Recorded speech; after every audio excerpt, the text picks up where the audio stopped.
got no pen over there? I get you. You can start. I can start. What if I don't want to start? What if I say you take over the show? Some little camera shot. I don't be on his Facebook page. I'm a camera shot. So, it's the new moon. It's the seventh day of the dedication of the altar. And it's the new moon. 10th month, first day. As you know, whenever you deal with Hanukkah, or Hanukkah, which is the feast of dedication, you're always going to have a new moon in between the days. Mm-hmm. All right? So what we're going to do is, tonight we're going to bring out in the spirit of Mathyahwah, one of the greatest feast days ever. Yeah. And the reason why I love talking about the dedication of the altar, because the dedication of the altar, or the rededication of the altar, is the only feast day that's prophesied about. It was prophesied about before it happened. The events of that led up to Hanukkah it was prophesied about before it happened. That's why it's a major feast day. And you had a lot of history going on during that time period with the nations that led up into us being in captivity, Esau taking over, and eventually, Esau defiled our temple. And that was all discussed in the Old Testament. So, when brothers try to say, oh, the Feast of Dedication, it's not a major feast day. All the feast days are major, number one. Number two, the Feast of Dedication is especially major because what people don't realize is the Maccabees were Levite priests. They were descendants of Phineas, who was the third high priest from the sons of Aaron. So for you to say that for a man to say that the feast day is not important is very important, because these men, these Levite men, these sons of Aaron, with Mathyahwah and his sons, they were from the descendants of Aaron. When you do check out the lineage, they felt it was important to fight and die for the laws. And as being a Levite priest, they were who? They were the mouthpieces of the Most High. So when you're the mouthpiece of the Most High, and you're the ones that are the givers of the law, you're the ones that can create feast days, because you are the connection between Israel and the Most High, which they were. Because Yahushua wasn't needed back then. Why? You had the what? Laws of sacrifice. The laws of sacrifice were set up. Who were doing the laws of sacrifice? The Levites. So the Levites decide, after they win a victory for the rest of the nation, they want to create a feast day and ordain it. Yeah, they can do that because they're the mouthpieces of the Most High. So who was mad to say that it's a minor day, or it's a day that doesn't matter, or it's just a small feast day? No. When we're gonna go into the scriptures, the history, everything. But go ahead. I wanted to make a commentary real quick. Like you said, it was a feast that was prophesied. You get a lot of people who believe that Hanukkah and Purim is an add-on to the scriptures. Where the law says you can't add or take away from the law. But in the book of Daniel, we're going to find out tonight, it was literally prophesied. So it wasn't an add-on by man. And, like the brother said, the priests, they were the mouthpiece of the Most High. But let me say this, right? People say it's an add-on by man. The bill of divorce is an add-on by man. The bill of divorce is an add-on by the Most High. Didn't give the bill of divorce. Moses did for the what? Hardness of men's hearts. Divorce wasn't in the equation, because if divorce was in the equation, Adam would have divorced Eve when she cost him the kingdom. What you gonna say? That woman you gave me, I want to divorce her. Right. So men can't pick and choose how they want to deal with the law, because when you read in the scripture, it says what? This book of the law shall not depart out of my mouth. The whole Bible is books of laws. In the New Testament, they have laws. Yeah. Peter was told, and the apostles were told, whatever you bind on earth, you bound in heaven. To bind is to make law. When he was telling men, the elders of the church, the bishops and the deacons, setting up what they should do and how you should have one wife and be sober and vigilant, that wasn't a suggestion. That was a law. He wasn't suggesting as, oh, think about it. If you like it, then you deal with it. That was law. So, and it said in Matthew 18, whatever's bound on earth is bound in heaven. These men were the understudies of Yahweh.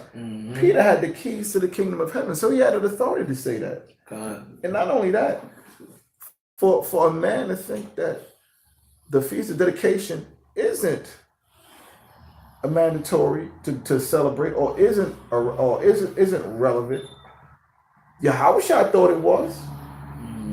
That's why he went to Jerusalem to celebrate it. It was the reason why he went to Jerusalem to celebrate it, because it wasn't the little makeshift temples that were defiled. It was the main temple that was defiled. So let's go into these scriptures and get this knowledge. We're going to start in Daniel's the 8th chapter, because it starts back then. So Yahweh is an you read Daniel's the 8th chapter, and you're going to read First Maccabees 1 and 1. But hold both. And the reason why I'm going back and forth, because Daniel's the 8th chapter is First Maccabees 1 and 1. It's First Maccabees the first chapter. The prophecies in Daniel's is coming to pass in the book of Maccabees. And that's it. The book of First Maccabees, chapter 1. All right, so it says the book of First Maccabees 1 verse 1, right? So read that. And it happened after that Alexander, son of Philip, the Macedonian. Right. So it says, and it happened after that Alexander, the son of Philip the Macedonian. Okay, this is talking about Alexander the Greek. Some people say Alexander the Greek. Some people say Alexander the Freak. Same guy. It's the same guy. Everybody's got that. The white man's gonna call him Alexander the Great. I'll say Alexander the Greek or Alexander the Freak, because he was a perv. He was a homosexual. You understand? So this is history now. This is to show that the Maccabees is the missing piece, the connection between the old and the new. Because when you read about the old, it ends with what? The Persian Empire, and it picks up in the New Testament with the Romans. But if you know history, if you're a scholar and you have scholarship in your system, you know that the Greeks ruled before the Romans. So only the book of Maccabees is that middle piece. It's that middle piece of history that connects the old to the new. That's how you know this is all a part of the Bible at one time. But then you understand when you read the Maccabees, the first chapter, why they had to separate it. And they took it out. You understand? So read on. Who came out of the land of Shittim. But when it based off the Greek dialect, it says Shittim. But it's Kittim. All right? Kittim, Chetim, based off the language it was translated from. Read on. Has smitten Darius, king of Persia. So he smote Darius, the king of the Persians. Read on. And Medes. Right. That he reigned in his stead, the first over Greece. So we're going to stop right there, right? And now we're going to go back into Daniel's the 8th chapter, because I just want to bring this history out of it actually happening. But now we're going to go back a couple of hundred years to the time period of Daniel's. That's right. When Daniel's was in the Babylonian captivity, and the Most High was showing him this vision that came to pass when you read First Maccabees 1 verse 1. So read Daniel's the 8th chapter and start at the first verse. Daniel's chapter 8 verse 1. In the 3rd year of the reign of King Belshazzar, a vision appeared unto me. Right, so Belshazzar was the king of the Babylonians at this time period. Read on. Even unto me, Daniel. Right. After that which appeared unto me at the first. Right. And I saw in a vision, and it came to pass, when I saw that I was at Shushan in the palace, which is in the province of Elam. Right, so he was in the province of Elam, which was where? The Persians. So he was in the province of Elam, but it was being ran by who? The Babylonians.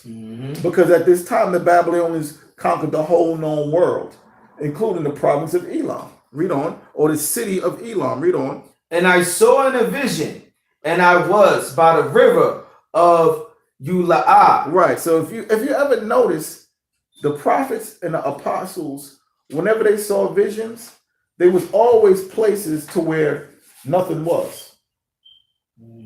When Ezra was having his visions, the Most High told him to go to that great field where no man had built no foundation. Because he said in the second Esdras, his visions are so lifelike that they would destroy everything in its path. Because the visions were real. That's the second Esdras. The visions were real. That's where they get virtual reality from. Visions.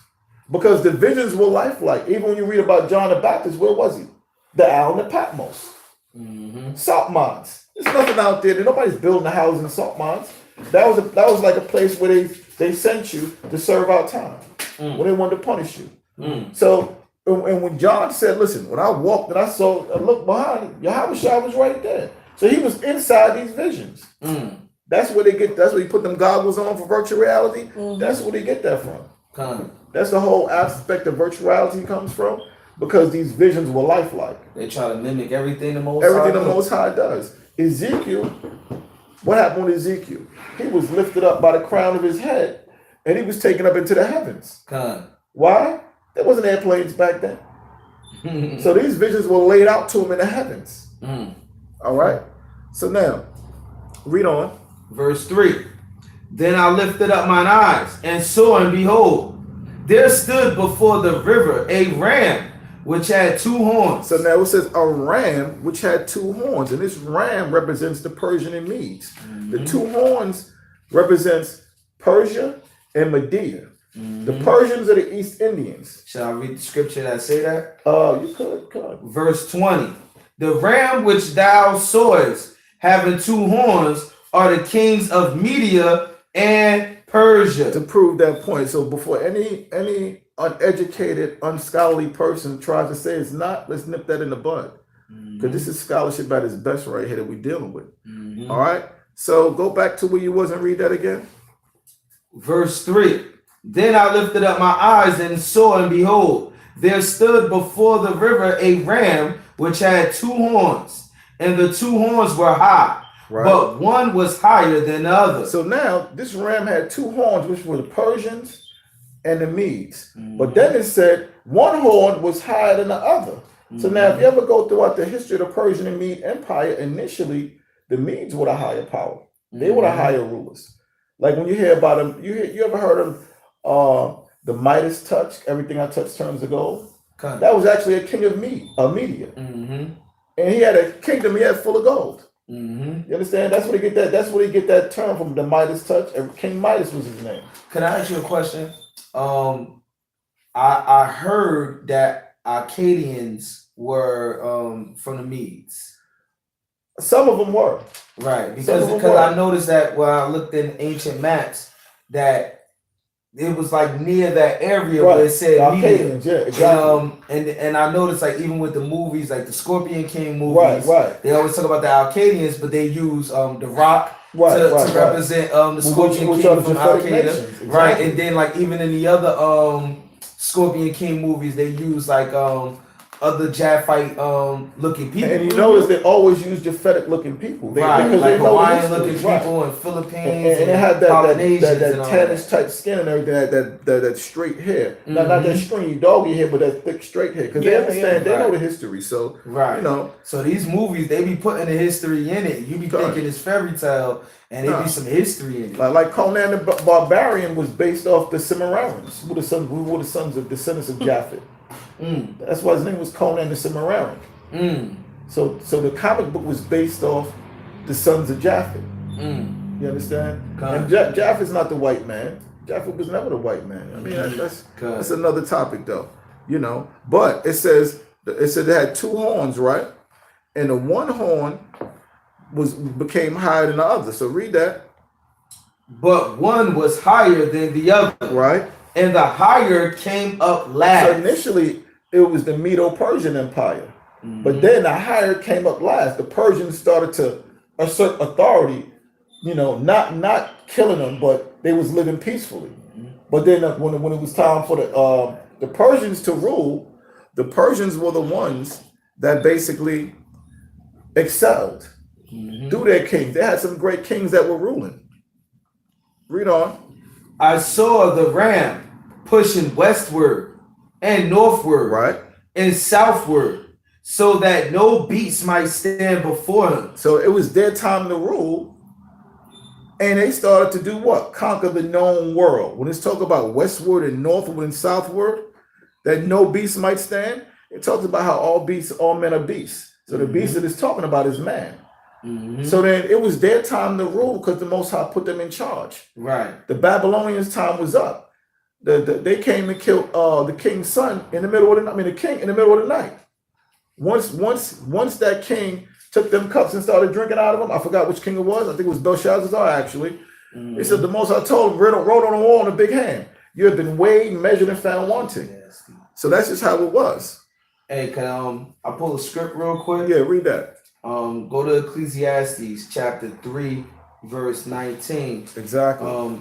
Just like how the brother said, it's speaking in it's like these visions are parables. All right, the Most High speaks to us in dark sayings. So when it speaks about like the ram and all of that, it's just showing you that, and it say like no beast was able to come up against them and all of that. It's showing you that men are like beasts. We have the same fate. We breathe in the same breath of life. All right, and we're gonna prove that through the scriptures. Read that out. Ecclesiastes chapter 3, verse 19. For that which befalleth the sons of men befalleth beasts. So the same thing that happened to beasts, it happens to man. Read on. Even one thing befalleth them. As the one dieth, so dieth the other. Yeah, they have all one breath, so that a man have no preeminence above a beast. For all is vanity. Go to Psalms 49 and 12. It's showing you that we're just like beasts. So when the Most High do all of these parables and visions, he's comparing us to beasts because the Most High is not going to plainly say what he wants us to know. He wanted it to be written down, documented in a book, which is the Holy Bible, and for us to use our brains and read it and figure it out. Read that. Psalms 49 and 12. Nevertheless, man being in honor abide not. He is like the beast that perish. So he's like the beast that perish. All right. So this is the same scriptures you use when you break it down, Acts chapter 10 with the vision of Peter, when he's saying all manner of beasts coming down from heaven to show you that that's talking about man. We could read on that. So go back to Daniel's. And verse 4, Daniel's chapter 8, verse 4. I saw the ram pushing westward and northward and southward. Right. So now the Persians and Medes are ruling. Actually, go back to 4 again and read the bottom part. So, but he did. Right. I was getting to the bottom part. Okay, come. So that no beast might stand before him, neither was there any that could deliver out of his hand. But he did according to his will, right, and became great. Right. He did according to the will of the Most High, because the Most High called Cyrus his anointed.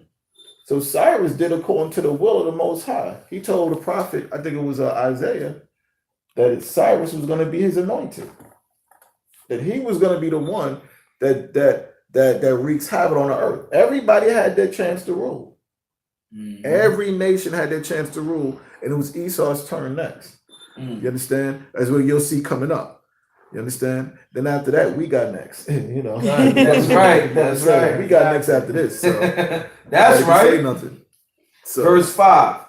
And as I was considering, behold. Right. So as he was considering the history of what was going on, he says, behold, because he's seen the Persian Empire was great, because that was the next empire coming up. So he's seeing the Babylonians getting taken down by the Persians and Medes. And now he's going to see the Persians and Medes get taken down from somebody. Okay, read on. And he-goat came from the west, right, on the face of the whole earth. This is a he-goat came from the west on the face of the whole earth. Read on. And touch not the ground. Right, and this he-goat is talking about Alexander, like we read in First Maccabees, the first chapter. Read on. And the goat had a notable horn between his eyes. Right. And he came to the ram that had 2 horns. Right. Which I had seen standing before the river. Right. And ran into him. Right. In the fury of his power. And the what?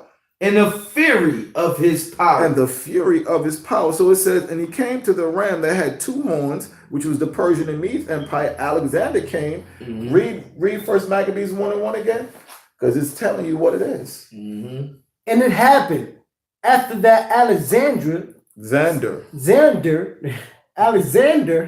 son of Philip, the Macedonian, who came out of the land of Chittim, and had smitten Darius, king of Persians, and Medes, right, that reigned. But that reigned, what up? Read on. That he reigned in his stead, the first over Greece. So now, when you read in Daniel, it's just using parables. It's not naming names specifically. Right. It's using, because it says all men are beasts. So what is it referring to these men as? Beasts. Right. Can I read verse 21 in Daniel chapter 8? Come on, read that. It reads, Daniel chapter 8, verse 21. And the rough goat is the king of Greece. And that's all you need to do, because the rough goat, which is the king of Greece, because we're going to go over that anyway, which is the king of Greece, is talking about Alexander. So what we're saying in the spirit of Hamashiach Yahushua is correct. It's talking about the beginning stages of how the first book of Maccabees began. And it was important that it began this way because the person who wrote the first Maccabees is just relating back, filling the blanks with Daniel's. That's why it says precept upon precept, line upon line, here a little and there a little. If you want to get a full understanding of this parable in the 8th chapter, read the first couple of chapters of Maccabees, and it'll give you the understanding. That's right. All right. So read on. Daniel chapter 8, verse 7. And I saw him come close unto the ram. Right. So he saw him. That him is talking about Alexander and his Greek army, and he came close to the ram. Read on. And he was moved with choler against him. And when it says he was moved with choler, he was moved with hatred because he hated the Persian and Medes. The Persian and Medes and the Greeks have been going to war for a while. And understand something. It goes back deeper, even during the time of Purim. Mordecai was what? A Grecian spy. He was spying he was an Amalekite, but he was spying for the Greeks on the Persian Empire, trying to get up high in the realm to take them down. So he was a double agent. I wanted to say something too. In the movie 300, right? The second movie, it show you that Edomites would definitely infiltrate in the Persian kingdom because the lady that was leading the army for Darius, right? With the ships over the sea. She was an Edomite, right? And notice in the movie, the guy said, "Yo, y'all are taking commands from a Grecian woman." Exactly. You know, so they acknowledge that the white people in the kingdom of Persia was the same as the white people in Greece. That was her name in the movie, Artemis. Artemis. That was her name. See, and that's just history right there. And that's history. Because we know who the Spartans was, they were Israel. And that's why they always refer to the Athenians as what? Boy lovers. Mocking them because of their homosexuality. Right. Because they didn't want no part of that new Greece. Because they understood that new Greece thing dealt with homosexuality. And they weren't about that life. That's the Spartans weren't about that life. They were about having sons, going to war, fighting for their freedom. You understand? And their laws. You understand? But what did Esau do though? Everything revolved around, well, are the Spartans coming? Are the Spartans coming? Are the Spartans coming? Because they was based upon us. Exactly. And even I was reading some history.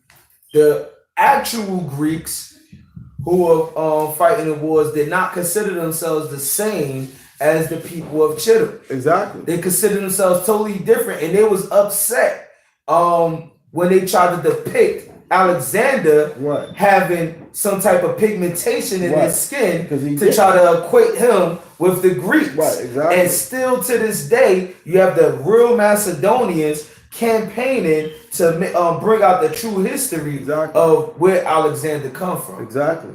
Because he wasn't a true Grecian. Right. You understand? Done. So finish reading that. Verse 8. Daniel chapter 8, verse 8. Therefore, no, read 7 again. Daniel chapter 8, verse 7. And I saw him come close unto the ram, and he was moved with choler against him. So he was moved with hatred. Read on. And smote the ram. Right. And break his 2 horns. Right. And there was no power in the ram to stand before him. Right. Like we read in First Maccabees, it said what? He killed Darius, king of Persia and Medes, and he reigned in his stead first over Greece. Read on. Mm-hmm. We read back where he was. Salaki. But he cast him down to the ground. Right. And stamped upon him. Right. And there was none that could deliver the ram out of his hand. So there was none that can deliver the ram out of his hand. None whatsoever. Right. Read on. Therefore, the he-goat waxed very great, right, and he was strong. The great horn was broken, right, and for it came up 4 notable ones toward the 4 winds of heaven. Right. So the he-goat represents the Greeks. The horn represents Alexander.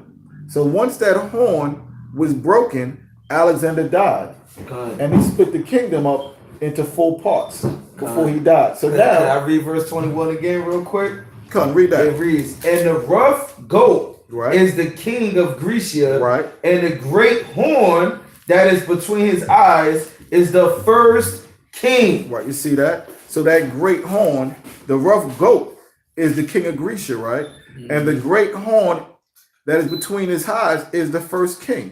Mm-hmm. So the horn, it's the goat itself represents the kings of Greece. Mm-hmm. Right, and it's basically the Greek nation. The great horn was that first one, which was Alexander. So you can understand. Now we're gonna stop right here, right? Because it talked about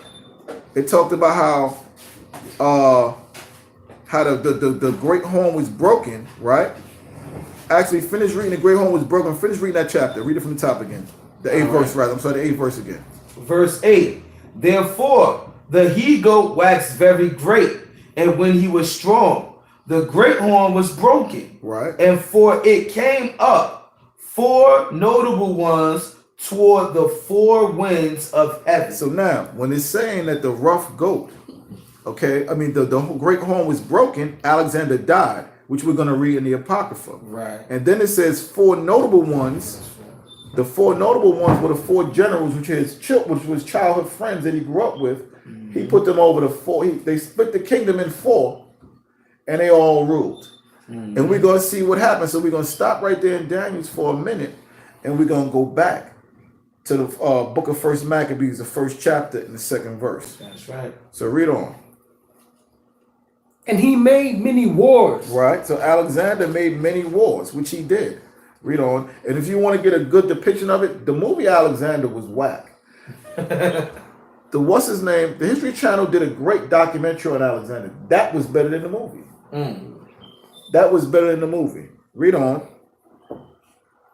And he made many wars and won many strongholds and slew the kings of the earth. Right. So Alexander, like you said, he made many wars, strongholds. He slew the kings of the earth. He was the man because the Most High at this time, he's got him ruling. He put him in charge. That's what he did. So read on. And went through to the ends of the earth and took spoils of many nations. Right. And so much that the earth was quiet before him. Right, because that shows when the earth is quiet before somebody, that means they have complete rulership. They run the show. They're in charge, and there's nothing that you can do about it because all the powers that were set up by who? The Most High. All this is history. This is why Daniel was prophesying about it. So nobody could get out of his hand. So read on. Whereupon he was exalted, and his heart was lifted up. And his heart was lifted up. Right. And he gathered the mighty strong host and ruled over countries and nations. So his heart was lifted up. That's a characteristic of the so-called white man, being arrogant as hell.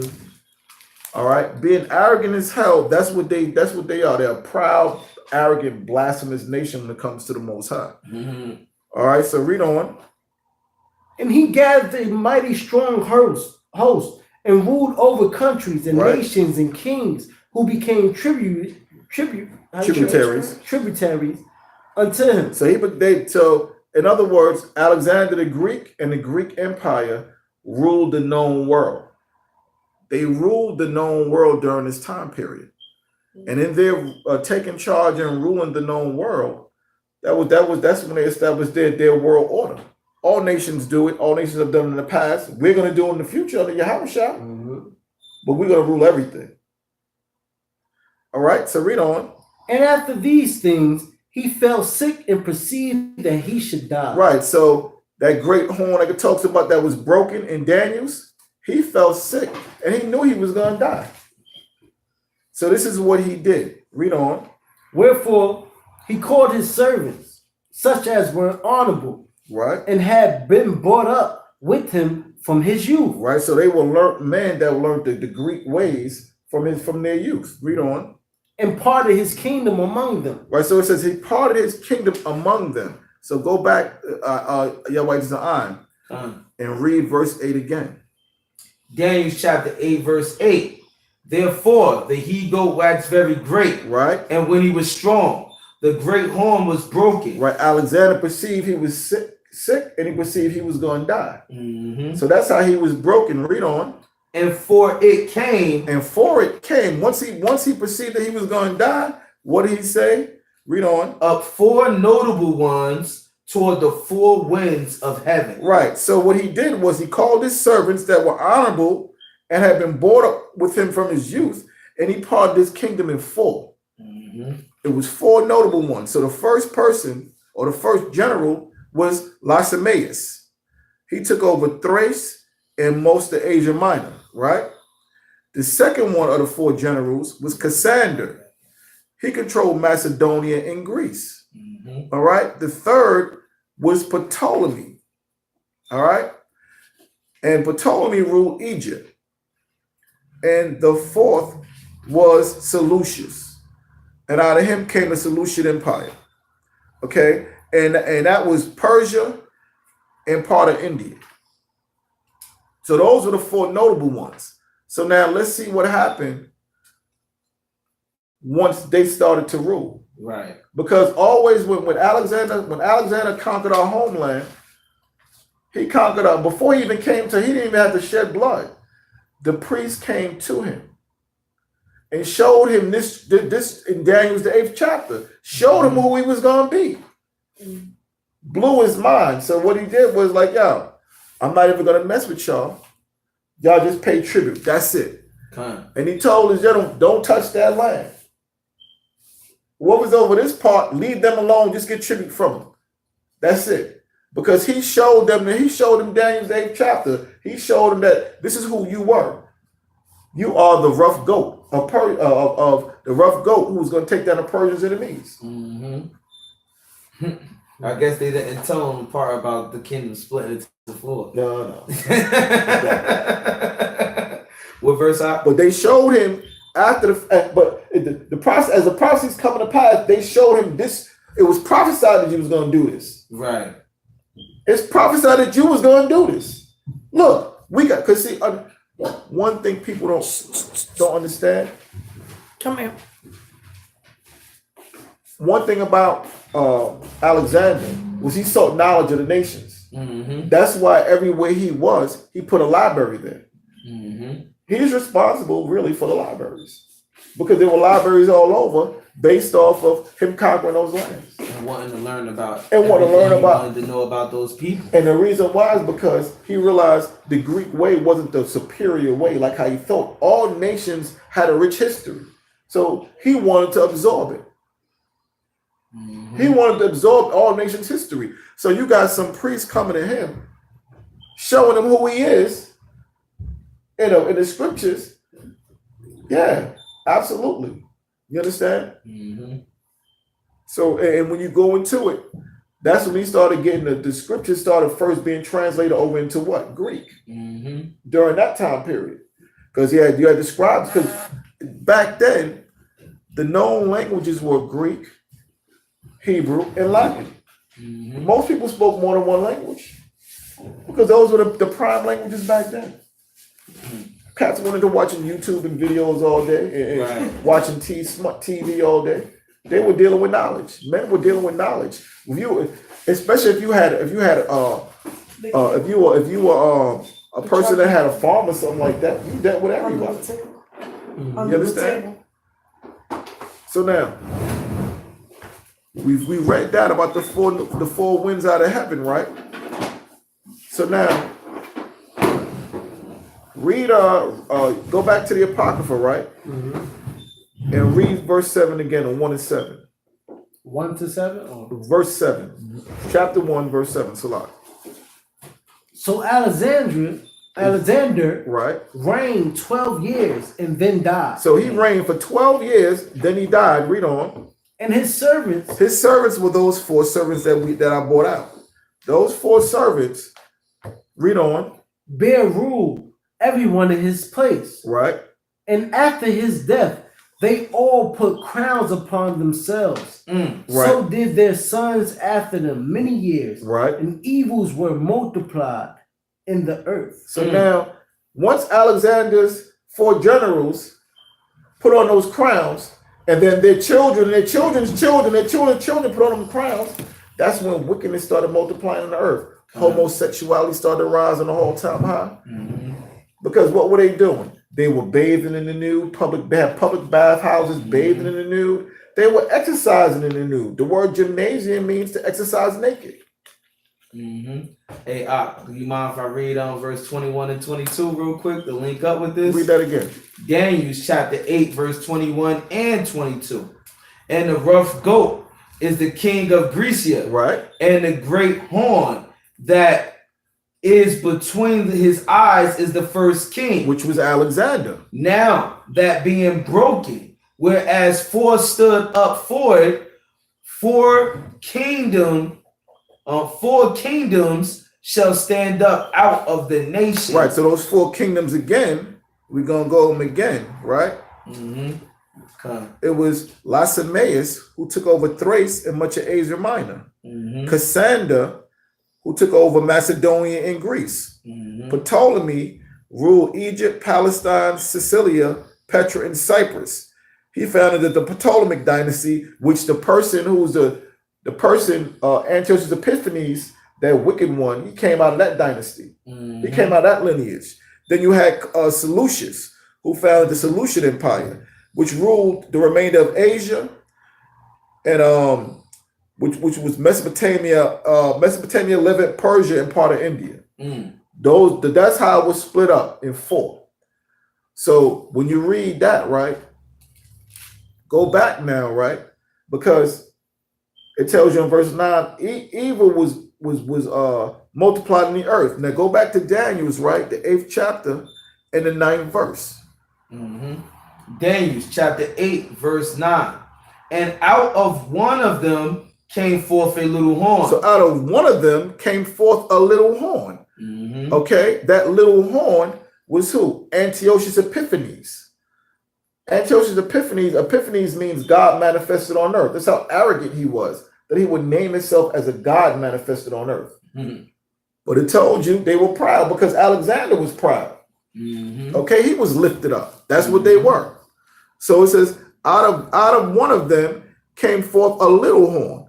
So out of the the Ptolemaic dynasty came Antiochus Epiphanes. Read on. Which waxed exceeding great. Which waxed exceeding great, because what he wanted to do now was start taking over the other 4 kingdoms. And when you read the stories, first thing he did was enter into Egypt.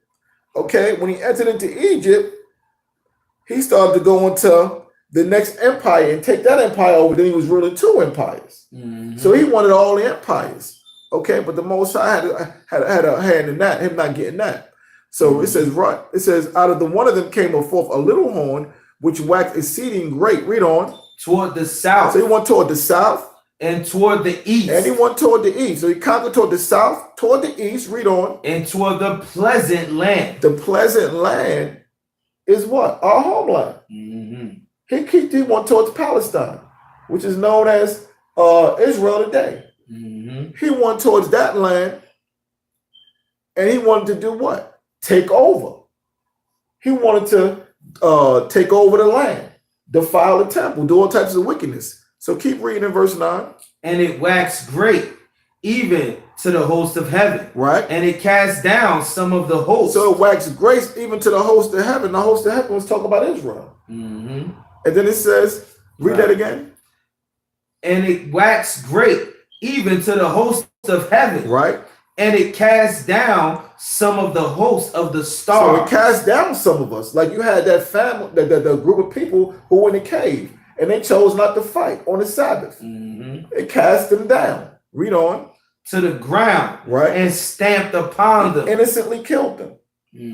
Innocently murdered them. Yeah, and I wanted to say this scripture also link up with Revelation chapter 12, where it talks about Israel being the 12 stars. Exactly. And how a third of the stars was taken and cast down to the ground. You know, at this time, the 10 tribes are already here in the Americas, and scattered throughout the four corners. Exactly. So this was the third of the stars, which was the tribes that was left, that they actually cast down by putting us into slavery and trying to take away our right. Because what people don't realize, after the Assyrian Empire, see, the northern kingdom and the southern kingdom didn't go into the slavery at the same time period. The northern kingdom went into slavery during the time of the Assyrians. Right.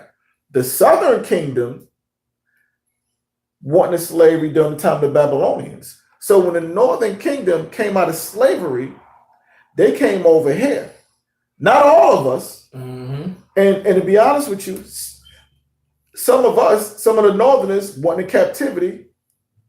With what's his name? The ones that was still doing this. The ones that came back to the homeland. Exactly. And celebrated Passover with Josiah. Right, exactly. But then some of them also, when they came out of Assyria, some of them came back to the homeland. Because by this time, when they're getting out of the Assyrian captivity, the Babylonians, they're taking over the southern kingdom now. So this is a simultaneous type of thing. They're taking over the southern kingdom. That's why when you read about the story of Judith, when Hophanes, who was a Babylonian king, a Babylonian general, when he came into the land, he was like, yo, who the hell are they? Because only people that were left in the land were the poor. And they were left in the land of till the ground. Right. That's the only reason why he's left in the land. Judith and them came back out of the Syrian captivity. They set up shop back in the land of Simeon. They built up walls and everything. They built their land back up. Oh, Judith was from the tribe of Simeon. She was from the tribe. That's what I'm saying. She's from the tribe of Simeon. Yep. So they came out of the captivity and they went back into their land as opposed to going over with the rest of the tribes. Right. You understand? Opposed to going with the rest of the tribes, they came back into the land. All right. So go back to Daniel's. Daniel's. Daniel's chapter 8, verse 11. Right. Yea, he magnified himself even to the prince of the host. The prince of the host is Judas Maccabeus. So he magnified himself to the prince of the host. Read on. And by him the daily sacrifice was taken away. And by him was the daily sacrifice taken away. Antiochus Epiphanes made a decree that what? Anybody that called themselves a Jew or they didn't, actually, let's just read it. This is First Maccabees, the first chapter, and read verse 41. Verse 41. Moreover, King Antiochus wrote to his whole kingdom that all should be one people, and that everyone should leave his laws. Right. So all the heathen agreed according to the commandment of the king. Yeah, many also of the Israelites consented to his religion and sacrificed unto idols and profaned the Sabbath. You see this? See what's happening? And this is the beginning of us calling ourselves Greeks. So when you read in the New Testament, when it's talking about how the Greeks, it's not talking about Esau. It's talking about these people who chose to willingly break the laws of God and consent to the king's laws. Read on.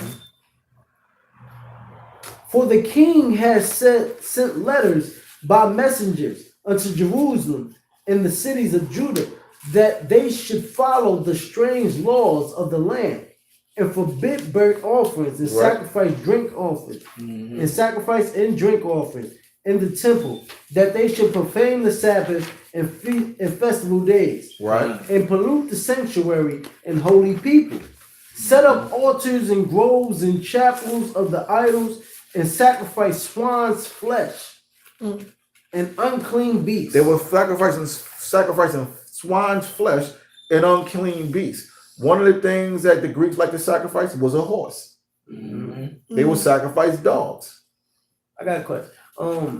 Why did they specific swine's flesh? You know, people don't understand that it must be something very important for them to specifically say swine's flesh. Why do you think? Because they know the swine is unclean. Right. They know that. By this time period, they're well versed in our laws. Yeah. So in order for you to disconnect a nation, our nation, with our power, just get them to break the laws. They understood that. And you know they also know that crabs and shrimp and all of that, we're against all of that. But they chose specifically this animal though. But why do you think that? Because it's big enough to substitute bullocks, rams, and oxen. Okay. It's big enough to substitute. And that's why it says an unclean beast, also horses. Right. Camels were being sacrificed. Those are unclean beasts that are big enough to substitute for sheep, goats, lambs, things like that. And also, swine was a very popular thing. It's like how it is now. And all of that stuff. Like the same way it is now, it was always like that. So they knew that swine was like a big no-no for us. They understood that. So it was just blatant disrespecting us. Right. You know? So let me read this book fast, right? This is 2 Maccabees 6, verse 6. It says, neither was it lawful for a man to keep the Sabbath days or ancient feasts, or to profess himself to be a Jew. So this was a part of the decree. This is going into 2 Maccabees. It's reiterating certain things that were happening during that time. It's in the first Maccabees. Okay, so what happened was, you couldn't even call yourselves a Jew. So what were you calling yourself? What were you calling yourself? Greek. They were Hellenized. Yeah. They were Hellenized. They called themselves Greeks. That's what they did. So they went from calling themselves Israelites to start calling themselves Greeks. Yeah, I wanted to pull a scripture too. In that same chapter, 2 Maccabees chapter 6. Go there. And when he saw the blasphemy. No. Go to chapter 6, read verse 4. Right. 2 Maccabees chapter 6, verse 4. On the kitchen table. Yes. And I got it. You got it out? Yeah, it says, for the temple was filled with riot and reveling by the Gentiles. Reveling, when you look up the word reveling, that's talking about partying. Right. All right, read it again. It says, for the temple was filled with riot and reveling by the Gentiles. So they was straight partying in our temple. They turned our temple into a straight club. Imagine that. You in the temple having parties, dancing and grinding on one another, right? Read on. For the temple was filled with riot and reveling by the Gentiles who dallied with harlots. Who what? Who dallied with harlots. They was dealing with harlots in the temple, man. You know how the Greeks do. They was having orgies and all of that stuff. They had harlots in the temple. They was having sex in the temple. That's uncleanliness. Uncleanliness not even supposed to be in the temple. All right, but that's what they was dealing with. Read on. And had to do with women within the circuit of the holy places. And the circuit of the holy places, like they was in the holy of holies. That's what it's talking about, the circuit of the holy places. They was where the Holy of Holies were, where only Aaron could go to once a year, and was having orgies in there. Passing women around in there. And besides that, brought in things that were not lawful. It says, so that's reiterating what you were saying. Right, con. You know. So this is what it's going into. Hey, let me read Daniel's 11. Chapter 8, verse 11, real quick, to bring out the relevance of everything we read in Maccabees. Daniel's chapter 8, verse 11. Yea, he magnified himself even to the prince of the host, and by him the daily sacrifice was taken away, right, and the place of his sanctuary was cast down. So we just read that how it was cast down. The letter was sent out with the decree. You had our sellout people that agreed to it. You understand? That was willingly agreeing to it. Like even when you read 1 verse 11, First Maccabees 1 verse 11, it says, in those days when there were out Israel wicked men who persuaded many, saying, let us go and make a covenant with the heathen that are round about us. For since we departed from them, we have had much sorrow. So this device pleased them well. So these people that, like these same people are back here today to talk about God bless America and God is loving this country. Although they treat our people like crap, but as long as they got a piece of the pie, they don't care. Right. They don't care. I wanted to read something real quick. Go back to First Maccabees chapter 1 and read verse 45. And forbid burnt offerings and sacrifice, and drink offerings in the temple, that they should profane the Sabbath and festival days. Right. So the part that I wanted to focus on was that he forbid the sacrifices, which we just read that prophecy in Daniel's chapter 8, verse 11. Right. Now finish reading that. Go back to 48 where you was. 48. Come. First Maccabees chapter 1 verse 48. That they should also leave their children uncircumcised and make their souls abominable with all manner of uncleanness and profanation. Right. So they didn't want us to circumcise our children anymore. Your child was newborn. Guess what they did? They made sure that you didn't circumcise your children. This is what they're writing in law. You understand? This is what they're writing in law. Read on. To the end they might forget the law. Right. They did it to where after a while you're gonna forget the law, which our people did. That's why Paul's mission was not only to teach the actual Gentiles, but to teach our people in the Gentile mind state. He did both. He taught the Gentiles of our people and the actual Gentiles in the Gentile mind state. That's why he told the most. Yahushua told him, "You're going to sit before kings and teach this word." That's why when he went all the way to King Agrippa was like, "Yo, persuaded me to be a Jew, huh?" He's like, "Yeah, I persuade all men to be Jews. Follow this way." But what King Agrippa didn't realize, once he denied that, you denied the salvation. You understand? So that once the head man hears it, he's responsible for who? All his people. He didn't want to be a Jew. He was fine being a Greek.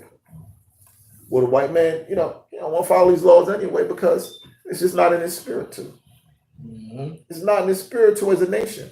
And I don't care about the 1 or 2 that may do it. We talk about it as a nation because our forefathers, the prophets, they still went in captivities. And they were righteous men. So don't tell me about the 1 or 2 good crackers and people say, "Oh, it's good white people." Yeah, think so? Good luck with that. I don't care about the ones that call themselves Christians and they treat you nice. Most I tells you, he's gonna make your enemies and treat you well in the time of evil. You understand? He's gonna do that for you. So that's they're out of their mind with that. So go back to Daniel's because we're gonna be jumping back and forth. Right. Daniel chapter 8, verse 12. And host was given him go back against the daily sacrifice. Read 11 again, so I'm going to run right through that. Verse 11. Yea, he magnified himself even to the prince of the host. Right. And by him the daily sacrifice was taken away. Right. And the place of his sanctuary was cast down. Right. And an host was given him against the daily sacrifice by reason of transgression. So, and a host was given him against the daily sacrifice that we just read about, by reason of transgression. Read on. And it cast down the truth to the ground, and it practiced and prospered. So once he gave that decree, then guess what? He started to stamp. He started to put his stamp on our nationality. He started to destroy us. He started to bring us down to the ground. Okay, because what happened? First of all, you had wicked men that volunteered to be wicked. Then he set up the decree. Then they started to do what? Go around and check to make sure you wasn't circumcising your children. Then after that, they set up the abomination of desolation, to where they took the altar of Jupiter and intertwined it with the Most High's altar and started sacrificing all types of swine's flesh and unclean animals. Right. Can I say something about that abomination and desolation? Because people get confused and they read Yahushua word where he says about the abomination and desolation. And a lot of people don't know what the abomination and desolation is, but Maccabees is showing you what it is and what it's going to be. All right. It's an idol. Right. And it's them portraying themselves as God. Because when they set up Jupiter, they set him up as a white man, a white God in our temple. See, and the thing about it is this. This is the first abomination of desolation. When Yahushua spoke of the abomination of desolation, this happened already. That abomination of desolation was our temple being destroyed. And the rivers flowing with blood throughout Jerusalem when they were killing us. In 70 AD. That's what that's going into. Can we go back? Go back. Can you go back to that 1 through 5? You said first it was man's choice, and you said, I'm gonna have to catch that. I'm gonna catch that. Yeah, go ahead. You got to go back in the video. Well, ask me again after. Daniel chapter 8 verse 12. And an host was given him against the daily sacrifice by reason of transgression. And it cast down the truth to the ground. Right. And it practiced and prospered. Right. Then I heard one say, it practiced and then it prospered. Because guess what? Most of the people just started to do it because they were cowards or they were sellouts. But we all know the story of the sister with her son lived like, man, the hell with that. We're going to die. We all know about the people in the cave. They said, listen, heaven and earth going to testify against us. You killing us without cause. Right. Then we all know about the Maccabees. So you say everybody wasn't selling out. You understand? The Hasidians, they weren't selling out. They were ready to go to war. But you had a lot of people that wanted to sell out. So it practiced and it prospered. Why? Because our people are wicked as hell. Read on. You got a question? Oh, okay. Read Verse on. 13. Then I heard one saint speaking, and another saint said unto that certain saint which spake, how long shall be the vision concerning the daily sacrifice? Right, so how long is this going to go down that the sacrifice is just going to be straight abomination, a straight abomination? How long is this going to go down? Read on. And the transgression of desolation. Right, the transgression of desolation, meaning that abomination of desolation. Read on. To give both the sanctuary and the host to be trodden underfoot. Right, because we already read in 2 Maccabees, they were dallying with harlots, having orgies by the Holy of Holies. They were sacrificing swine's flesh, partying and reveling in the temple, doing all types of wickedness. So it's the same. So the other said, how long is this going to go down for? Read on. And he said unto me, unto 2,300 days. So it says unto 2,300 days. So now, when you break down the 2,300 days, first of all, when you read it, a day right here is actually talking about a day in the evening. That will make one day. So you would have to take 2,300 and divide that by 2. Because if anybody has a red Bible, when it's translated, it says it's 2,300 days. but it's actually talking about a day and an evening to equal one day. Like I have the red Bible right here. Like a full 24-hour day. A full 24-hour day. So it says an evening and a morning. So when it's talking about 2,300, you have to divide that by 2 because the morning and the evening, they count the morning as a day and the evening as a day. That's why it says 2,300. But a full day, you have to divide that by 2. And actually it's 1,150 days. That's how you have to break that down. You understand? It says it in my Bible too.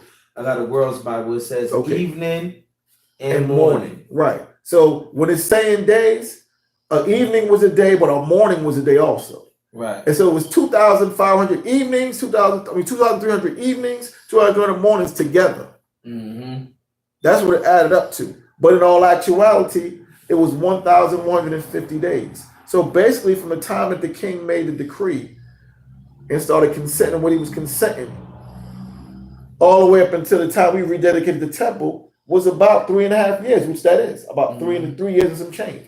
You understand? Right. Which was about that time period from the time Epiphanes came on the scene and made the wicked men started selling out. That's when the wheels were set in motion. 1,150 days. And if you actually, I looked it up on Google because when I read this, scripture. I try to see like, all right, let me try to prove the Most High a little bit. I looked it up and I just Googled it real quick, and they all say like the war was somewhere as an estimate of between 3 or 4 years. Right, but there's a 3 or 4 year period, so it's on point. 1,150 days. It was because remember, we cleansed the temple the same day. 3 years later, we dedicated it. But Antiochus came on the scene and started sending decrees months before that. So all that was a 3.5 year period, like about 3.5 years, 3.5 years, about 3 years, some change, 3 years and some months. Put it like that. But the scriptures is foolproof. So read on. Salakia. What verse was that? You was at. I'm at 14. 14. Daniel chapter 8, verse 14. And he said unto me, unto 2,300 days, then shall the sanctuary be cleansed. Right. And it came to pass, when I, even I, Daniel, had seen the vision and sought for the meaning, then behold, there stood before me as the appearance of a man. Right. And I heard a man's voice between the banks of Uriah, and which called and said, Gabriel, make this man to understand the vision. Right. So Gabriel, the angel, had to make Daniel understand his vision. Read on. So he came near where I stood, and when he came, I was afraid and fell upon my face. But he said unto me, understand, O son of man, for at the time of the end shall be the vision. Right. Now, as he was speaking with me, I was in a deep sleep on my face toward the ground. Right, so he passed out. Fainted. Passed out. Oh, listen, Ezekiel dropped dead. When he saw the angel had to grab him by his crown and shake his spirit back in him. Right. But because you're seeing men of power here. Con. And I bet you it was Yahushua, because he described him the same way in chapter 10. But nonetheless, but he touched me and set me up right. Right. And he said, behold, I will make thee know what shall be in the last end of the indignation. What it's going to do is break down the parable that I already broken down in the spirit of Hamashiach Yahushua, but it's going to break down itself now. Right. To show you that you have to be a true scholar to get this understanding. And what's crazy is Ezra was shown his vision, but from a different aspect. He went more into the end of the Greek Empire, going toward the Roman Empire. God. And he went more in depth in the Roman Empire that goes into Daniel the 7th chapter, which is the 12 feathers, which were the 12 Roman Caesars, the 12 major Caesars, then the 12 minor Caesars. That's what Ezra goes into. And he showed things that Ezra, they didn't show Daniel. But he had to do that because Ezra was the one who the Most High used to bring his word back after Babylonians wrote it. That's why Ezra didn't die. He didn't see death. He was translated after that. Had too much knowledge. You're not gonna leave his body back there. Too much knowledge. For at that time appointed the end shall be. Right. Verse 20. The ram which thou sawest having 2 horns are the kings of Media and Persia. So it says the ram that you saw having 2 horns are the kings of Media and Persia. And the reason why Media and Persia's positioned like that, because like how I told you, initially the Medes were the power. They were the great power at first. Then the Persians came up. That's what it says the one horn became higher than the other. Right. The Persians ruled the latter end and they ruled longer. Right. And to the point when whenever you think of that kingdom, you only think of the Persians. You don't think of the Medes. Yeah, people just say the Persian Empire. To this day, people don't even know who the real Japhites are because even during their time of ruling, you had the Persians were getting most of the credit. Right. And then during the time of the Greeks, the white man got most of the credit. And even the Persians, even during that rule, when you read the book of what's the sister's name? Esther. You read the books of Esther, it talks about how the Medes were still there. They were great kings and they were great princes and everything in the empire. So they were still there. It's just that the Persians were just the power because it was prophesied by the Most High. You can't go against the prophecies of the Most High. So read on. Verse 21. And the rough goat is the king of Grecia. So the rough goat is the king of Grecia. Read on. And the great horn that is between his eyes is the first king. So we know that great horn that's between his eyes was the first king, which was Alexander. Read on. Now, that being broken, whereas 4 stood for it. Right. 4 kingdoms shall stand up out of the nation. Right. So once he died, the 4 kingdoms that we broke down, which were ruled by Lysimachus, Cassander, Ptolemy the First, and Seleucus, those 4 kings were set up by Alexander, and the kingdom was split into 4. Read on. But not in his power. Right. And in the later time, right, meaning when it tells you when the children ruled and evils began to multiply, right, that's what it's talking about. Read on. And in the later time of their kingdom, right, when the transgressors are come to the full, right, a king of fierce countenance, right, and understanding dark sentences shall stand up. Which was who? Antiochus Epiphanes, that wicked one.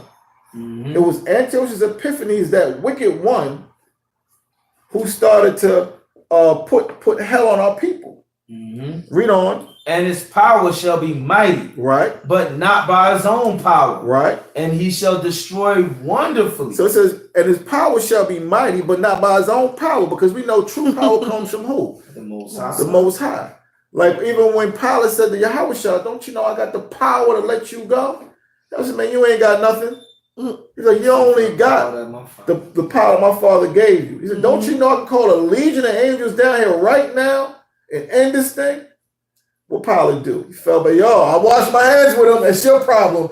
Because Pilate's wife already warned him about Yahushua. Don't condemn that man. That's the son of the Most High. His wife, he was having a dream before he met Yahushua. How you know that? Get the book called The Letters of Pontius Pilate. It goes into it. I got that too. It goes into it. See, these young boys don't got no scholarship. Good. I said I got books that I only read in my closet, King, because they don't come out to the general public. And shall prosper, right, and practice, and shall destroy the mighty and holy people. Right. So read that again. And his power shall be mighty, right, but not by his own power. Right. So that's why it's not by his own power. His power is gonna be mighty, but then you got to tone down. It ain't gonna be by him, no, because all this is being prophesied by the Most High. Read on. And he shall destroy wonderfully. And he wonderfully destroyed our people, right? And shall prosper. And he prospered. And he practiced, right? And shall destroy the mighty and the holy people. But now you better put it straight. He's going to destroy the mighty and the holy people, but only through the Most High. Because the Most High set that up to go down like that. Read on. And through his policy Also, he shall cause craft to prosper in his hand. So through his policy and his wickedness, he shall cause craft to prosper in his hand. Read on. And he shall magnify himself in his heart. And he did magnify himself in his heart. Okay, because his name was Antiochus, surnamed Epiphanes. So if you look up the word Epiphanes, it means God manifested on earth. That's who he thought he was, a God manifested on earth. So now, can no Wi-Fi scholar, can nobody tell me that this feast day wasn't supposed to be, or is it mandatory? Because we're reading about it. We're reading about how this feast day was created in the Old Testament, as well as we read in the Apocrypha. So you're reading about Daniel getting it broken down to him by Gabriel, and then the first book of Maccabees and the second book of Maccabees where it comes to pass. All praises to the Most High Mashiach. You can't get around that. So when somebody tries to tell you, oh, the dedication of the altar is irrelevant, who told you that? Look up who the Maccabees were. Look up Mathyahwah and his sons. They were Levite priests of the sons of Aaron. They were of the stock of the sons of Aaron. They were the mouthpiece of the Most High. They had that authority to create feast days in righteousness. Because the Most High gave them that authority. Why do you think they stood up and fought for the Lord? Where was Judah at? And I'm Judah. Where was Judah at? Where was Benjamin at? They was in those dang going gymnasiums. Exactly. That's what it was at. The Northerners, by this time, they over here killing each other off, worshiping idols, smoking on a peace pipe. Where was they at? It was the Levites standing up for the law. Yep. And the Levites is all throughout history. Levites is always really the first to bring the revolution because, you know, out of all 12 tribes here in the Americas, the Haitian Revolution was what really sparked it off for all of the tribes to start saying, yo, F this dang on white man. We gotta rebel. Exactly. You know, but before the Haitian Revolution, there wasn't really no rebellions on the same level as the Haitian Revolution. Right. You know, and the Haitian Revolution actually happened, ironically, near the same time period that we're reading about now. And what I mean by that is every people celebrate the Haitian Revolution every year around this time. Right, exactly. So now, read 25 again. Verse 25. And through his policy also he shall cause craft to prosper in his hand. Right. And he shall magnify himself in his heart. Which he did. And by peace shall destroy many. And by what? And by peace shall destroy many. By peace shall destroy many. He initially what? Nicanor came out under a peaceful manner. All those soldiers that he was sending were coming in a peaceful manner. Then guess what? He flipped the script. Like, nah, it's time for war. God. I got a scripture about that peace. Go to 1 Maccabees chapter 1, verse 30. There you go. 29. Start from 29. Read that.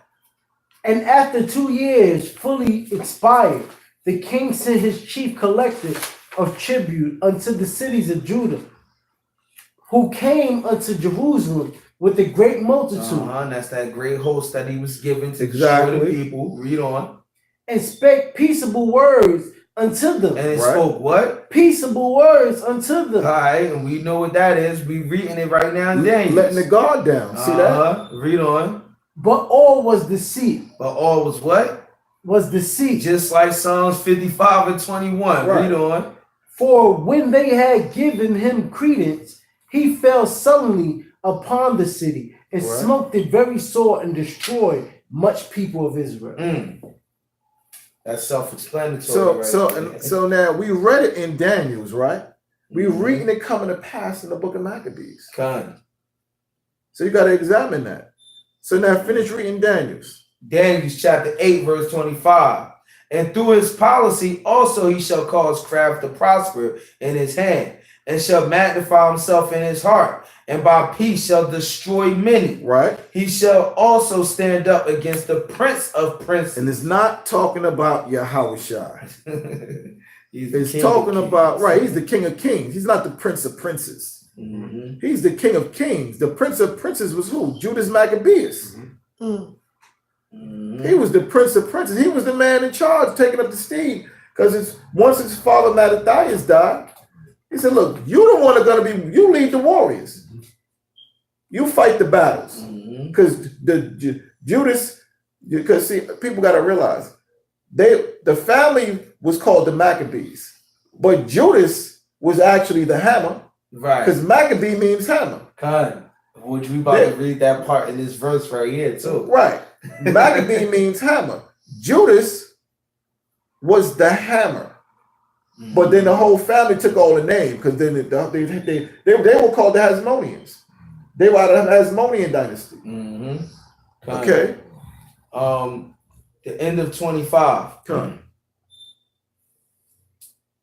He shall also stand up against the Prince of Princes, right? But shall be broken without hand. Right, because he was what? Broken without hand. Because what was he? He was the hammer. He was the hammer. Because Judas Maccabeus was the hammer. God. You understand? That's why when you read Second Maccabees, it says the first chapter, in those days Mattathias, the son of John, the son of Simeon, a priest of the sons of Jorib from Jerusalem, and dwelt in Modem. So it's going through that lineage, and when you even go back further, they come out of the lineage of Phineas, who was the third priest in charge, the third high priest. So you mean do you think these men were not relevant, or do you think they didn't know what they was doing when they decided on keeping this as a mandatory feast day? They know what they was doing because they knew the scriptures. It was prophesied. Okay, so it says, and he had 5 sons: Johanan called Caddis, Simon called Thasai, Judas who was called Maccabeus. So Judas was the one who was called Maccabeus. And then the name just hit with the family, to the whole family. They were just known as the Maccabees, the Hammerers, because they was waging guerrilla warfare. It was straight warfare. To restore the nation, restore the temple, restore the law, restore righteousness in Israel again. Okay? And the vision of the evening and the morning, which was told, is true. Exactly. So it came to pass. So let's see what happened to Daniel after seeing this vision. Read on. Wherefore shut thou up the vision. Right. So the vision was closed. Read on. For it shall be for many days. So the vision was closed, and Daniel was shown it. No, and the vision was only for him. This vision wasn't to go out. So the vision was shut up until it came to pass. And I, Daniel, fainted. Right. And was sick certain days. Because you got to understand why he fainted and he was sick. Because he just got finished seeing the Babylonian Empire being taken down by the Persians and Medes. The Persians and Medes being taken down by the Greeks. And then the Greeks getting their behinds kicked for a little bit by who? The Maccabees. The Maccabees, for what they did to the temple. That's why he was sick. You got to understand, if you were shown a vision during that time, man, you'd be the same way. Because these things were future prophecies that didn't happen.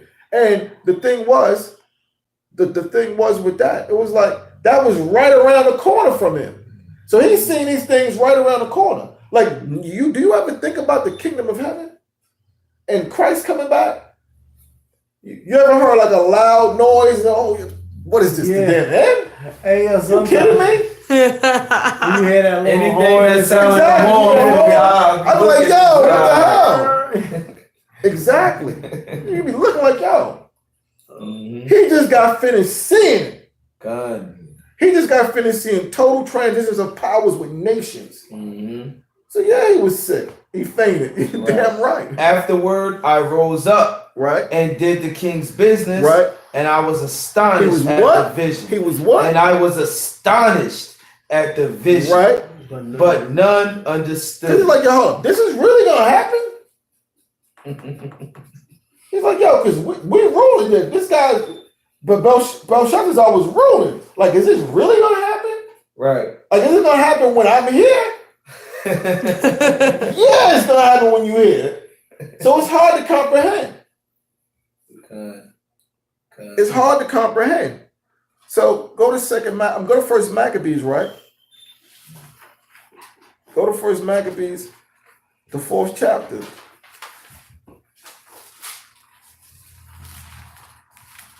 What verse? Start at verse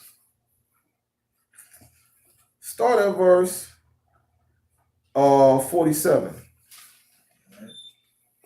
Then they took whole stones according to the law. See, everything they did when they was rebuilding the new temple was according to the law. And they chose righteous men. Jump to the 42nd verse. Quick fast. So he chose priests of blameless conversation, such as had pleasure in the law. And the reason why he chose priests with blameless conversation, because you had some priests that didn't have blameless conversation, and they didn't have pleasure in the law. Right, and they was willing to admit that it wasn't even them. Exactly. You know, that's why they chose priests that was blameless in the law, because you had certain priests. You had certain priests going back to the king saying, "Oh, that damn Judas, man, he's causing problems up with us, and we got it good with you, King, Master King." You understand? And they was straight coons, like how you got in this day and age. Yeah, you got in this day and age coons. Got your Jesse Lee Peterson. Exactly. You got your Al Sharptons, who's one of the biggest coons. How you a priest of the Most High, a pastor of the Most High? You dealing with politics? Reverend Jesse Jackson. Exactly. All of them are sellouts. You understand? So read on. From 41. Go back to 40. Go back to 47. Just to show you everything they did was according to the law. So now read on. Then they took whole stones according to the law. Then they took whole stones according to the law, because when you built the altar, it couldn't have cut stones. It had to be whole stone that was fitted. Read on. And built a new altar according to the former. Right. And made up the sanctuary and the things that were there, within the temple. Right. And hollowed the courts. According to the law. Read on. They made also new holy vessels. Right. And into the temple they brought the candlestick. According to the law. Read on. And the altar of burnt offerings and of incense on the table. So you had these men that built the altar according to the law, the candlesticks, everything was built according to the law. So when you go into the law in Exodus with the menorah, it has how many candlesticks on it? 7. So where does the so-called white man get 8 and 9 from? That's not according to the law. It tells you had 3 on one side, 3 on the other side, and then 1 in the middle. 3 plus 3 plus 1 is 7. So where they getting 8 from?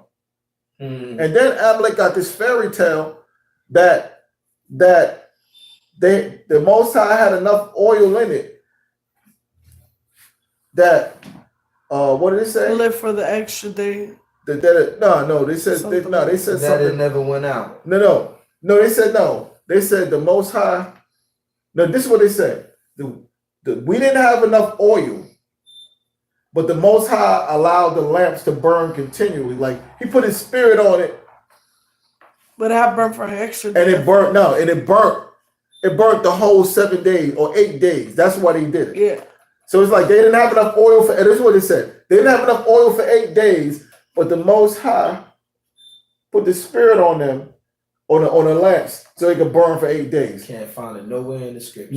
But that's a lie, because remember it said listen, they chose blameless men who love the law, right? That's what it says, right? So let's see what those men who love the law went back to refer to. Go to Leviticus, the 24th chapter. So, and this is why I'm not a big, I gotta tell people, you gotta watch these books, because these books will tell you a bunch of bull crap. You understand? 24 verse 2. Leviticus 24 verse 2. Command the children of Israel that they bring unto them pure olive oil, beaten from the light. For the light. Beaten for the light. What light? The candlestick. So it's beaten for the light. So you when you bought your olive oil, you beat it in you made it in a certain way so it can burn. Mm-hmm. You understand? And it can continually burn. Read on, and it was the reason why. To cause the lamps. To cause the prophet over here? To cause the lamps to burn continually. And what did they bring it for? To cause the lamps to burn continually. So when Amalek is pushing his old Jewish fables, and when you got false prophets like Josephus pushing their old Jewish fables, you understand? We knew that these men who were blameless according to the law knew that the candlestick had to do what? Burn continually. So they made enough so it can burn. You said false prophets like Josephus. Yeah. Well, he was a historian. Yeah, he was. Nostradamus. Yeah. Nostradamus, I mean.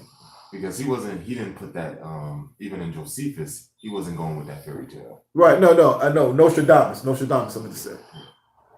Water for correcting me. He was a historian. And I just want to know, why people keep saying that he's a brother? Who? A lot of people be saying that he's a brother. Who, Nostradamus? Yeah. I don't think he's Israel. Yeah. I don't see it. I don't think he's Israel. Yeah. I just think it's somebody that just knows the Bible. Yeah. And it mixes his madness with it. I don't think he's a brother. Yeah. Yeah. You can end it now. Yeah. The live stream. No, but hold no. Oh no! Oh shoot! My bad. End it now. Let's finish it. We're not finished yet because we got to get into the important part here. I know you're probably hungry, y'all, because you ain't been at HYK in a while. You know how we do. You're hungry, y'all, but I'm just saying you got a little bit more to go. Finish reading that in what's his name? Leviticus 24. No, that's done. Go back to Maccabees, first Maccabees. Oh, come. What the The heck? most important part, huh? They made also new holy vessels. Right. In the No, go jump down to 52. 52. Right. Now on the 5 and 20th day of the 9th month, Which was the first day of the rededication of the altar. Read on. which is called the month of Cassilus, Right. Which that's what they called it in that captivity. Read on. in the 140. Okay, give me another reader. This cat. In the 140th and 8th year, You'll pass your bedtime, Ken? Let me know. they rose up betimes in the morning. So it says they rose up betimes in the morning. Read on. And offered sacrifice according to the law. So they did what? Offered sacrifice according to the law. They offered sacrifice according to the law. From the first day, read on. Upon the new altar. Upon the what? Upon the new altar. So if you know about the first altar being dedicated, it was dedicated during what? The Feast of Tabernacles. Yes. They weren't going to wait the whole Feast of Tabernacles to rededicate this altar because the tabernacles passed already. So they said, we're going to do it. We're going to rededicate this altar now. We're rededicating the altar. The first dedication of the altar was on the Feast of Tabernacles. That's right. This is the reason why the Maccabees, who were the Levite priests, the sons of Aaron, got up, made sure that they had them blameless priests doing what? Sacrificing from the first day that it happened, 3 years later, till the 8th day. Because they patterned it after the Feast of Tabernacles. Read on. Upon the new altar of burnt offerings which they had made. Right. Look at what time and what day the heathen had profaned it. Right. Even in that was it dedicated with songs. So the same day they profaned it, 3 years later, they rededicated it to the Most High. And what they do, they sing songs. Read on. And citherns. Read on. And harps. Read on. And cymbals. Which are all musical instruments. Read on. Then all the people fell upon their face. Why? Because the same way they did when they dedicated the altar to the Most High, people fell upon their face. Same thing when they rededicated it to the Most High. Read on. Worshiping and praising Yahweh our power of heaven. So they worshiped and praised the Most High, our power, Yahweh our power in heaven. Read on. Who had been giving them good success. Like when you hear Amalek saying Mazel Tov. Mazel Tov. That means good success. Mazal Tawab, good success. Mm-hmm. And so they kept the dedication of the altar 8 days. So they kept the dedication of the altar 8 days. Read on. And offered burnt offerings with gladness. So you think, so let me ask a question. You got to ask yourself, they offered sacrificial offerings on these days. So you think that they're not mandatory? Mm-hmm. This is not the one of the makeshift temples outside of Jerusalem and in the cities. This is the main temple they did this to. And if a man thinks that it's not mandatory and it was prophesied that it was going to happen, you're out of your damn mind. That means the spirit of Hamashiach Yahushua isn't in you. Mm. Because this is the only feast day that was prophesied about before it happened. Read on. And sacrifice the sacrifices of deliverance and praise. Right. They decked also the forefront of the temple. Right. With crowns of gold. Right. And with shields. And the gates and the chambers they renewed and hang doors upon them. And why is that? Because the heathen defiled it. So he had to spice it up, put gold that decked it out. Read on. And I like the fact that they even described how they decked it out with crowns of gold. Crowns of gold. With shields. And the gates. Exactly. That was the themes that we used to decorate for our feast day, not themes that was similar to Christmas. Exactly. What the hell are we doing that for? But the theme also was the tabernacles, because we're gonna go into that. Read on. Thus was there very great gladness among the people. So it says, thus there was a very great gladness among the people. Read.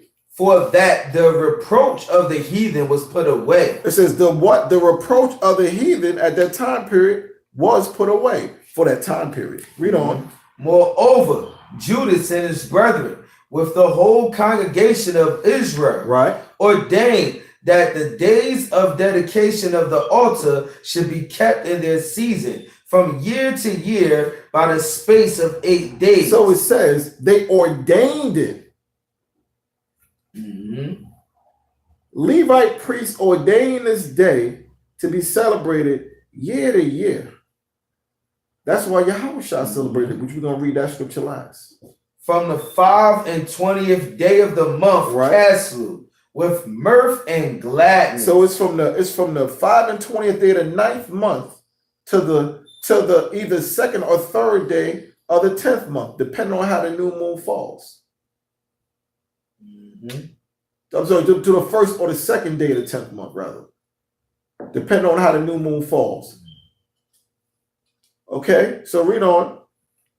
At that time also they built up the Mount Zion with high walls and strong towers round about, lest the Gentiles should come and tread it down. So now, go to 2nd Maccabees, the 10th chapter.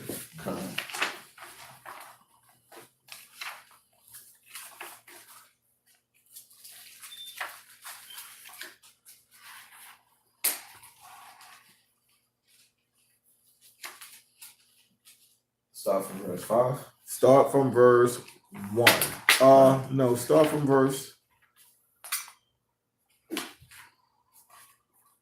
Yeah, start from verse 5. It's too wild. 2nd Maccabees chapter 10, verse 5. Now, upon the same day that the strangers profaned the temple. So it says, upon the same day that the strangers profaned the temple. Read on. On the very same day it was cleansed again. It says on the what? On the very same day it was cleansed again. 3 years later. Read on. Even the 5th and 20th day of the same month. So it says even the 5th and 20th day of the same month. Which is Caslu. Right. And they kept 8 days with gladness as the Feast of Tabernacles. So it says they kept 8 days with gladness as what?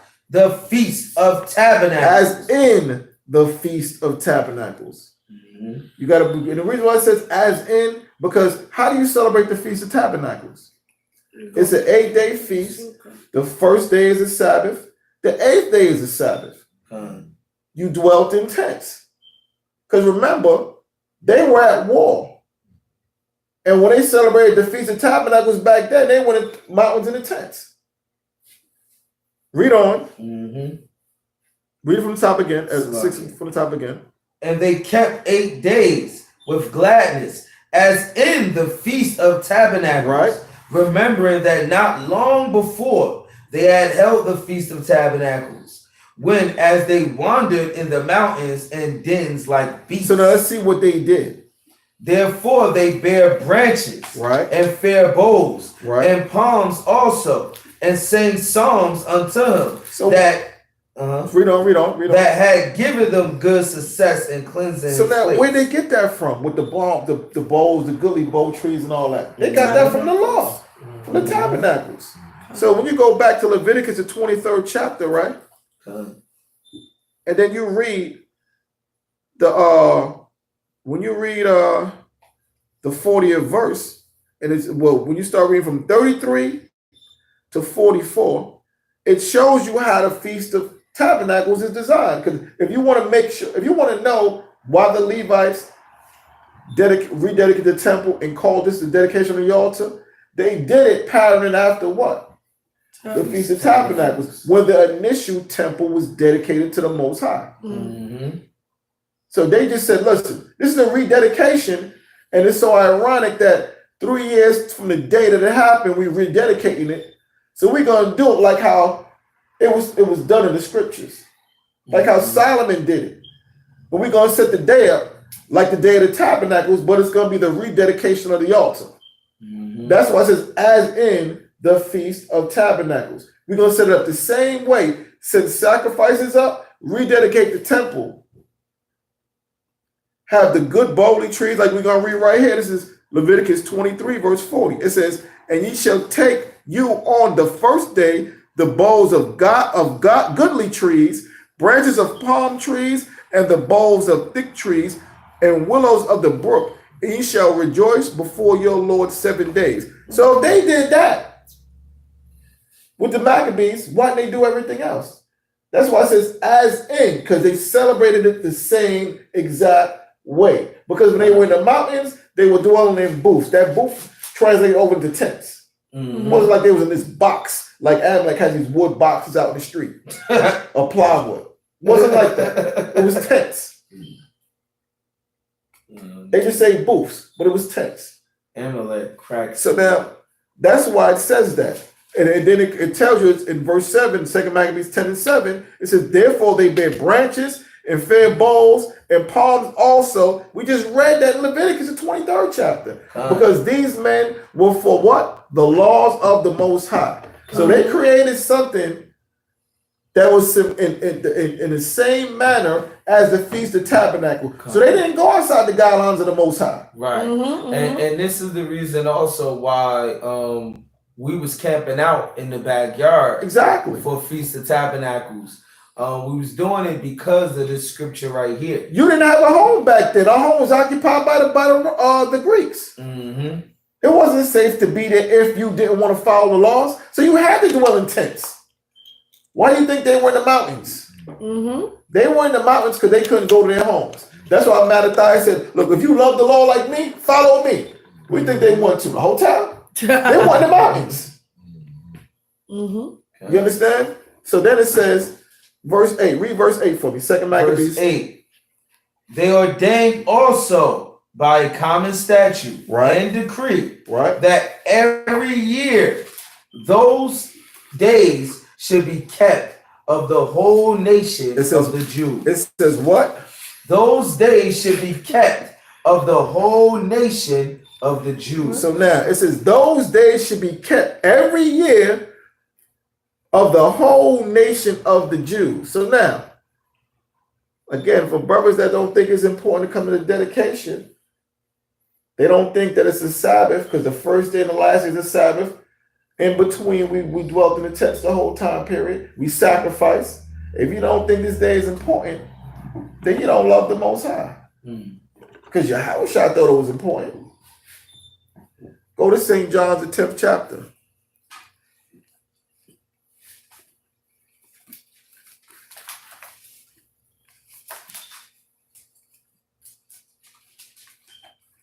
And read 10 and 1.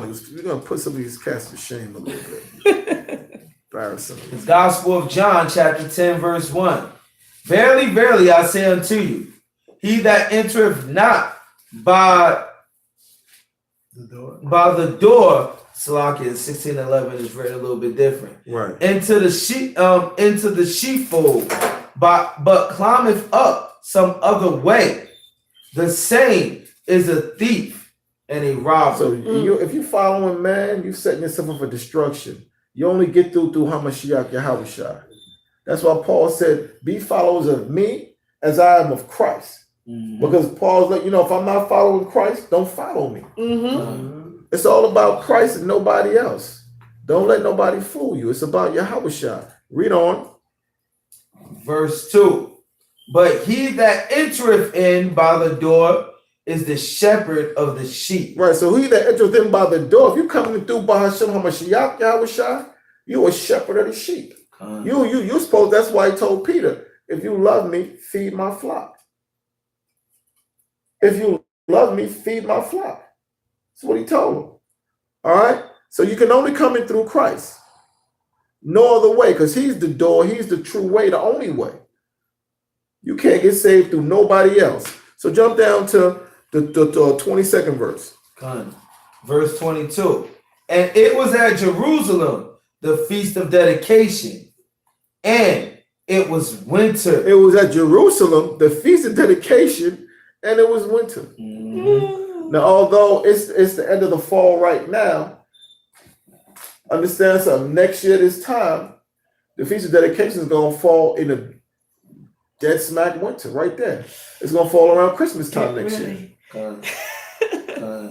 Christmas, New Year's, and through that pagan season, which would be beautiful. I remember a couple of years ago, it fell during that time. Right. So we went to the sister's house during the Christmas pagan holiday because we offset that. Right. Yeah. Everybody man, Christmas, nah. Happy Feast of Dedication, baby. The hell with that. Mm-hmm. Damn Santa Claus coming to this hood. You understand? But it said it was what? And it was winter. It was winter, right? Mm-hmm. Read on. And Yahushua walked in the temple in Solomon's porch. So he walked in the temple because it was commanded you go to Jerusalem during this time period for the Feast of Dedication. So Yahushua what? Because he was honoring those brothers who laid their lives down and those brothers and sisters who died righteously for the law. It was a day of Thanksgiving. It was a Memorial Day. It's all these feast days have powerful meaning behind it. Like I said, brothers always want to pick and choose on how they want to deal with scriptures and how they want to justify themselves with scriptures. Like I said, the bill of divorce is not in the laws of the Most High. That was gave by Moses. The Most High didn't give divorce. Moses did. That's why Yahushua said, Moses gave you the bill of divorce for the hardness of your heart. Mm-hmm. He didn't say the Lord gave it to you. He said Moses gave it to you for the hardness of your heart. But you still deal with it. Brothers is quick to divorce their wives. But then they see something that's outside of the first 5 books. They feel it's not law. But the Most High didn't give divorce. But brothers use it. You understand? So it's what it is. All praise to Mashiach Yahushua. Hallelujah. Hallelujah. All praise to the Most High by Shema Mashiach. And shout out to all the brothers and sisters. Enjoy your new moon. Enjoy your dedication. All praise to Mashiach Yahushua. Shalom. That's all that matters. Shalom. I don't know if that was just that, brother. Shalom. Hey, listen.